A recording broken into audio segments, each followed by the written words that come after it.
Bienvenue sur cette deuxième vidéo avec Chloé consacrée à la séquence cinématique où cette fois nous allons parler plus précisément de quelque chose que j'aborde énormément en leçon, à savoir les rotations et les vitesses au niveau du bassin et de la poitrine dans le swing.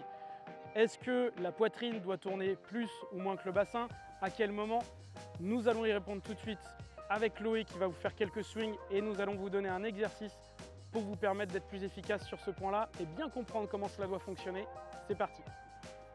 Donc nous allons voir avec Chloé plus spécifiquement dans le cadre de la séquence cinématique l'action du bassin et de la poitrine. Pour ce faire, très simple, deux baguettes que vous pouvez vous procurer dans n'importe quel club, une fixée par exemple au niveau des passants de votre pantalon, de votre jupe ou de votre short par exemple, et une au niveau de la poitrine et non des épaules, donc placée quasiment en face du sternum, un tout petit peu plus haut. Chloé, si tu te mets en position de posture s'il te plaît, on va se rendre compte déjà dans un premier temps au niveau du backswing que dans l'idéal, les deux baguettes sont alignées parallèles à l'objectif. Ensuite, dans le backswing, si tu peux continuer, on s'aperçoit que donc la poitrine a parcouru plus de chemin que le bassin. Le bassin sera lui tourné à 45 degrés alors que la poitrine, elle, à 90.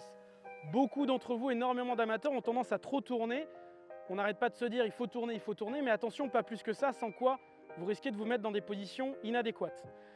Ensuite, à l'impact, et ça nous l'avions vu dans la première vidéo, on va voir le bassin qui part avant la poitrine dans l'autre direction, si bien qu'à l'impact, nous verrons un bassin selon les personnes ouvert entre 20 et 40 degrés en direction de l'objectif et une poitrine ouverte entre 5 et 20 degrés en direction de l'objectif. Dans tous les cas, pour avoir une frappe consistante et avec l'ensemble des clubs, le bassin et la poitrine doivent être ouvertes à l'impact, le bassin 45 degrés, la poitrine 20 degrés.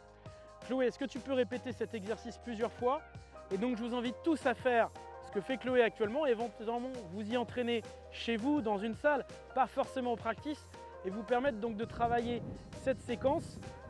Vous pourrez ressentir les bonnes sensations, les bonnes positions qui sont des positions clés, à la fois pour vous placer au sommet du backswing, mais aussi pour placer le corps dans une position idéale à l'impact.